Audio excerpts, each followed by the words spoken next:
Welcome to Not Milk Never Milk. Subscribe if you're lactose intolerant. You begin by enabling Bluetooth, Wi-Fi, and location on both devices so discovery works. This is the critical first step. Next, open the file or photo and tap the share icon, then choose Quick Share or Nearby Share. Make sure your device visibility matches the situation. Everyone for quick transfers, contacts only for privacy. Once you tap the recipient that appears, the sender starts advertising the transfer, and the receiver will be prompted to accept. So stay ready. You now select the files you want to send and choose Quick Share from the share sheet, because that hands off discovery and transfer management.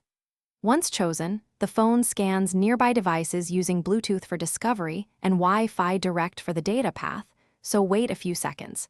If nothing appears, move devices closer or refresh the share list. When the recipient shows up, tap their name to send an invitation. The receiver must accept, and then the faster Wi-Fi direct channel transfers the data. You finish by having the receiver tap accept, then both devices will show transfer progress. Check the notification shade for status and completion. Make sure the receiver has sufficient storage and that Wi-Fi and Bluetooth remain enabled during the transfer, because interruptions pause or fail the send.